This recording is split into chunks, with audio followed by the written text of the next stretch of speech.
What you can do is follow where I think the stresses are going to show in the marketplace. But more importantly, you have to think about, you have to get into the heads of the participants, because they all have a collective sense of fatalism.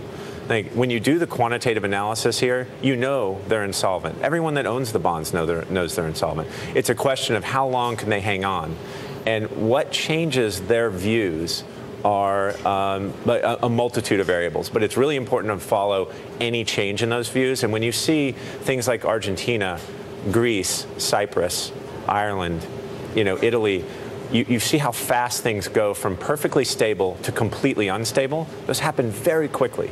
In this case, I think it'll happen even more quickly because of the 20-year buildup. But seeing that you first started talking about this in 2010, here we are 3 years later, how is it that you maintain, how can you still have a strong performance overall in your fund when you've got a trade that, even if it's right, takes a while?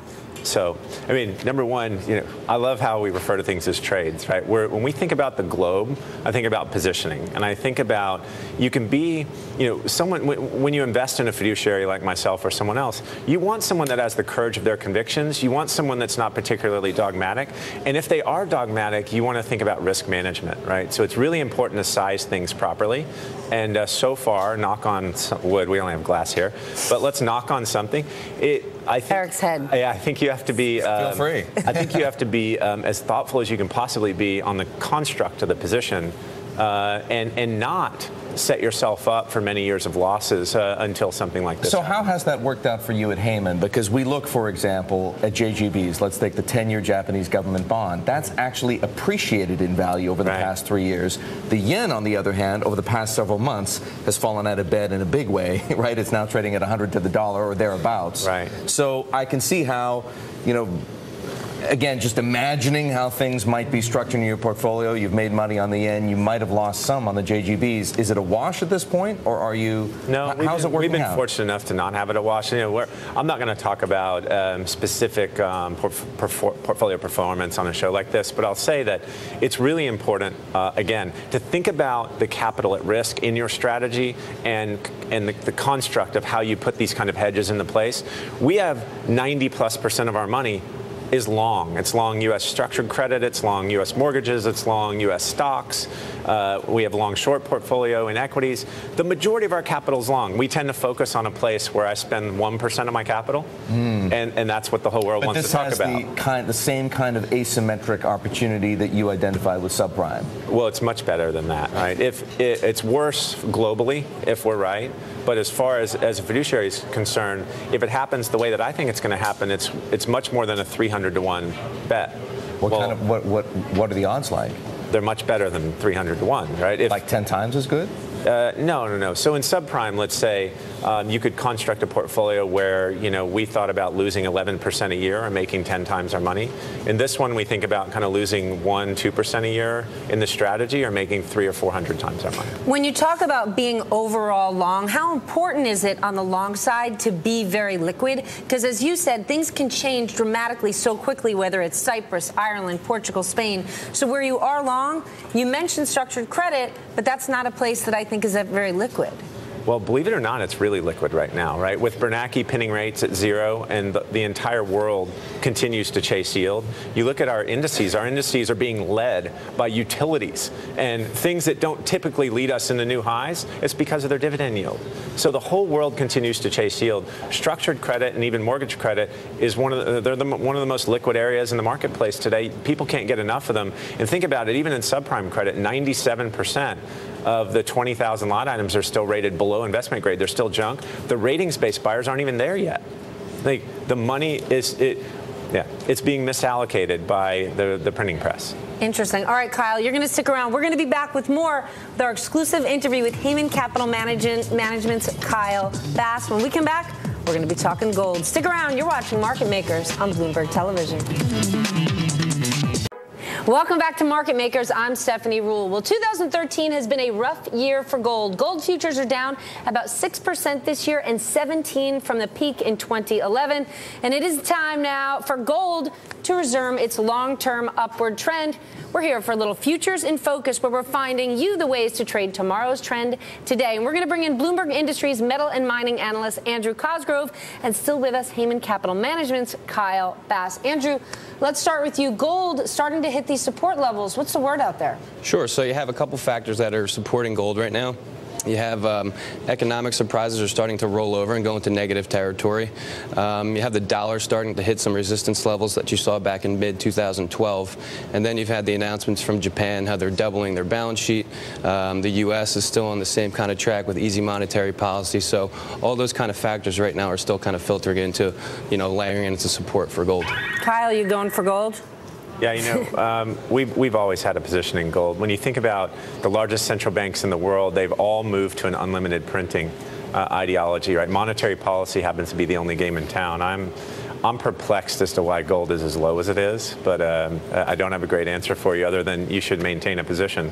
George Soros told the China Morning Post either last night or the night before that he'd lost interest in gold because it proved in the most recent, I believe, Cyprus episode of the European crisis not to perform the way that he anticipated. And as a result, it's sort of lost its luster for him. Yeah. Well, George has been a much better investor than I over the years, but He's been at it for longer. Yeah. And I think that look, when you think about the global monetary base, as Andrew just alluded to, the global monetary base, is north of 70 trillion. All the gold in existence is around 7 or 8 trillion. There might be $1.2 trillion, $1.3 trillion of investable gold. At some point in time, I'd much rather own gold than paper. I just don't know when that time is. And you feel at all times you just have to have a presence in gold? It's just a matter of, listen, if you're going to be invested across asset classes, you simply need to have something there. No, I just think they can't print any more of it. They can mine some more, but they can't print it at the rate the central banks are printing. I just view gold as another currency. It's that simple. I don't view it as a commodity. Andrew, how do you expect gold to trade in the weeks and months ahead then? On what basis? On the basis that it is going to be viewed once again as a substitute or perhaps even a genuine currency, an inflation hedge, a hedge against systemic risk? Right. I mean, if you think about inflation expectations have remained relatively anchored, if you look at 5- and 10-year break-even spreads, despite the Fed balance sheet expanding to record highs, you've had, as I said before, you have these negative economic surprises filtering in, so the safe haven trade is kind of maybe coming back into play. From a consensus perspective, the analysts are really looking for a flat gold price over the next couple months, even maybe increasing. It's a seasonally stronger period that we're entering for gold right now. If you're thinking about gold as a currency and we're in this flight to quality, safe haven mode, do you want to own gold rather than U.S. Treasuries? I do. But if something like happens in Japan, like we think it's going to happen, I think U.S. Treasury nominal yields will go negative in a flight to quality. So maybe gold moves up, Treasuries actually get a much stronger for all of the wrong reasons, not as endorsement of U.S. fiscal policy because it's the only place money has to go. But isn't the market doing well across the board for all of the wrong reasons? It's all about central bank intervention. Fundamentally, if you look at the macroeconomic environment, things look horrible. Yeah, I mean, look, if monetary policy is the only game in town, then we're all in for a world of trouble, and that's the way we see it. All right, Kyle, we will continue our conversation. Kyle Bass here of Hayman Capital, and that was Futures in Focus with Andrew Cosgrove of Bloomberg Industries. Our industries team here at Bloomberg, made up of 140 analysts to provide global research and data on 100 industries in all major sectors. Like I say, Kyle Bass returning with us in 2 minutes. Stick around. Market Makers continues. I'm Erik Schatzker. We're talking to Hayman Capital's Kyle Bass. He made $500 million shorting the subprime market. He's still interested in housing, but for different reasons. Kyle, you've been long housing. It's been a great trade. Lots of other people, lots of other smart investors have taken long positions in structured products and CDOs and long subprime. Residential mortgage-backed securities. Absolutely, subprime. Yeah. Where do you stand on that right now? Is that trade playing out?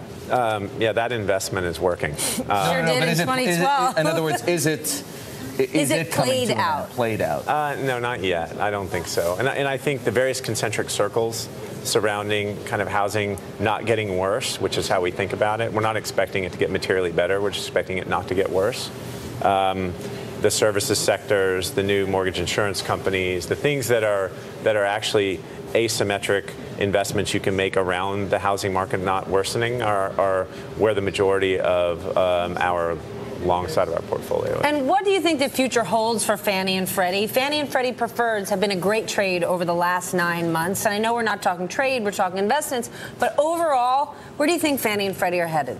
You know, I have no clue. You know, people constantly ask us about Fannie and Freddie. You know, we decided to just exit thinking about them when you meet with both sides of the aisle. Both sides of the aisle want a bullet in their head, and typically when that happens, you get a bullet in your head.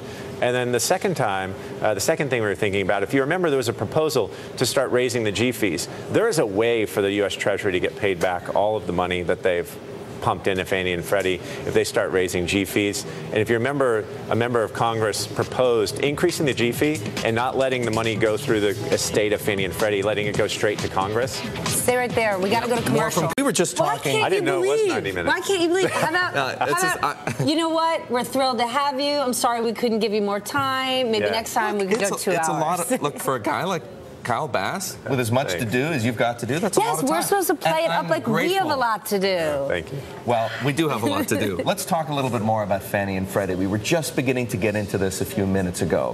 What are you thinking? I think when you think about the way Fannie and Freddie were put in the conservatorship, when you think about the way the FDIC and let's say the Fed took down troubled banks and used TARP loans to help the banks. You think about the way they took down banks that were inadequately capitalized. Basically, they would ask a bank to provision its losses for a year. And if, in fact, they were going to have too large of a capital hole with that provisioning, they were forcing TARP money or they were asking for TARP money, and that had a 5% coupon on it, right? With Fannie and Freddie, they asked them to provision for full cycle losses, and they charged them 10%. What does that tell you? Right? Even though it's a non-bank, it was the same ideology, right? They had a bunch of bad assets on a semi-public private institution. God knows what the structure is going to look like going forward. But they wanted to put Fannie and Freddie in the permanent penalty box. The only reason they didn't take it all the way down is they wanted to have China continue to buy our bonds. So you have this scenario now in which you put a punitive tax on Fannie and Freddie. You never wanted them to emerge from this quagmire that they were in. You wanted them to be restructured. I think the Treasury did. And now you have a situation where you have a new administration. You have both sides of the aisle looking at this, and they don't want to enrich anyone outside of getting their money paid back as the federal government. So it's this. It's not really, in my opinion, it's not an activity that one does as an investigation into quantitative analysis. It's how do you handicap the politics of Fannie and Freddie? And by the way, my answer is I have no idea how to handicap the politics. Well, how do you handicap the politics of the notion that it is part of an American's birthright to own a home? Should that be the case? We hear it from politicians. Yeah, I mean, it's our birthright to receive any kind of entitlements that we've been promised, I think, right? So I mean, come on, Stephanie, that's kind of a ridiculous statement. Yes, I mean, the homeowner should go buy a home, or the prospective homeowner should.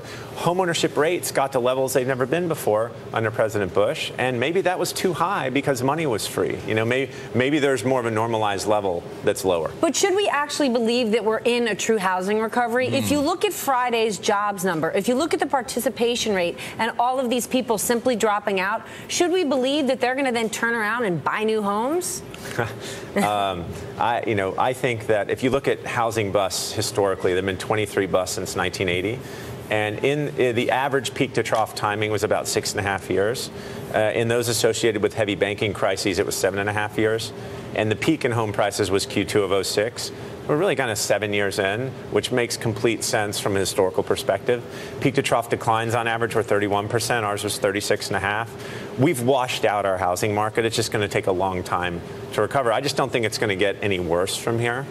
I'm not saying it's going to get materially better, that we're in a boom, or that all of a sudden we're going back to the home building rate that we were at back in the good old days. Let's think about those people, though, who are dabbling in Fannie and Freddie. You did dabble for a little while. We did. In Fannie and Freddie preferreds. We did. And you're out now. But do you see a possibility that in the long run, you know, the lower tiers of the capital structure will survive in some kind of Fannie Freddie restructuring, and that this is actually going to be not just money good, but a money-making opportunity? Yeah, I think that it could absolutely work. It just won't, my money won't be there because I don't know in the end how either side of the aisle really wants this to play out. And by the way, that's how it's going to play out. Too much political risk. It's going to play out with the politics, and in my opinion, not really the numbers. So who knows? I don't know. How about the CMBS market right now? How do you want to be there? You know, where do you want to be in CMBS? You know, we're not involved there. I think that I think there's some negative selection bias to what's left. What is able to be refinanced has been refinanced out of those portfolios. The trophy properties have always stayed trophy properties. What's left, I don't know, could be more problematic. We don't traffic in the market right now. Let's go back then to residential real estate. Mm-hmm. You know, when you say that it's, you know, you were just saying you don't see the housing market recovering much beyond where it is right now. You know, fine for the time being, maybe a little bit of improvement, but it's not going to be a home run long term on the whole. We think it'll marginally improve going forward. Why is that? Is it because, I mean, we were talking about the risks of monetary policy earlier when we were discussing Japan, and I suspect before this conversation is done today, we'll get back to Japan. But some of those risks surely present themselves here in America. The Japanese, you know, are kind of copying the template laid out by the Fed. If there is as much risk in Japan by virtue of monetary policy, is there similarly not macroeconomic risk here that could revisit itself upon the housing market due to the way that the Fed is managing interest rates and quantitative easing? Yeah, I think that, so one of my underlying beliefs is that U.S. rates can't go up for a long time. You know, Why? Bernanke says low for a long time, and then he says low for 2 years. I think he means to say low forever as long as he can keep them there. Because every point of interest rate, every full 100 basis points costs the U.S. another $150 billion. In interest service payments. You know, and think about it. I mean, we can't cut $1 trillion over 10 years. You can do discounted back math and say what that means is we can't really cut about $80 billion a year. Or, you know, it is crazy to think that we can raise rates 100, 200, 300 basis points. We may be able to ceremonially move them 25 or 50 to try to make everyone think they're moving higher. I don't think we can raise rates. Well, so we're in financial repression forever, effectively. Right. And I don't mean to be that cynical, but no, you know, but this is math, right? The way you're explaining it, it's just math. My view is really simple. I just don't think we can raise rates. Therefore, I think housing will have a bid. And I think rates will stay low, and a natural healing process takes place after the flush that we've seen. If rates go higher, all bets are off. From my perspective in housing, but again, I had to, I guess, further communicate our beliefs that I don't think rates can go higher in the U.S. And in fact, I think they're going lower first, just because of stress somewhere else in the world. All right. Well, I want to talk about, is there a credit bubble on the horizon? But you're going to stay with us. Kyle Bass, he's the founder of Hayman Capital. But we need to hit some breaking news on with Herbalife, JCPenney. It's all over the place. Look at the day Bill Ackman is having. Is this the kind of investing you want to be doing? You're like, no. You know, it isn't where we focus. But you know, I think if you look at the guys that are activists like Dan Loeb and like even Ackman, his track record's pretty good, even though he has, you know, periods of time in which he does poorly. We all do poorly at some point in time. Have you ever found yourself in a situation where you felt as though some kind of a more activist role for Hayman could have been warranted? Yeah, no, so I'll give you my brief history. We took an activist role in a regional jet company where we thought that management was kind of egomaniacal and didn't want anything to change, and we knew the other RJ players, consolidation would be a really smart thing to do from a synergistic perspective. And we went out and took an activist role, got a couple of board seats, got the company put up for sale and engaged in a sale process, got a bidder at much greater than where we bought it, and we had to convince the pilots union to take a 10% workforce reduction, actually not workforce reduction, work and scope reduction. And by the way, their alternative was to go the way of the dodo bird. And we went in there and we tried to convince the unions that this was the best thing for them to do for their longevity. And they looked at us like we were Martians. They voted it down. The deal blew apart. We lost money, and I said, I'm done with it. I'm finished with being an activist investor. Activism 101. Yeah, but again, that was just a small example. And guys like Dan and Bill are so much better at it, and they're so much better at the governance role that they take and improving valuation than we are. Well, Kyle, activist investing may not be your thing, but you've found that you're good at a few other things. Kyle Bass of Hayman Capital, still with us here on Market Makers. First, Bloomberg. Welcome back to Market Makers. I'm Stephhanie Ruhle. We're here with Hayman Capital founder Kyle Bass. Kyle, I want to go back to Japan. Last week, it was like a new Europe. We'll do whatever it takes. And I want to talk a little bit about the market response because it wasn't exactly what people think it was. No, I think it's not that well followed, but I think it's important to talk about the BOJ's shock and awe campaign, where they're going to double the monetary base by the end of next year, which is unprecedented. They're going to buy roughly 60 trillion yen of bonds per year the next 2 years, which is 11% of GDP or their fiscal deficit. Investors love those messages, though. Look at what happened in Europe. Look what's happened here. This is what I find fascinating in the whole situation is they came out and told you the new sheriff's in town and we've got you, right? We're going to buy everything we can buy. Don't worry.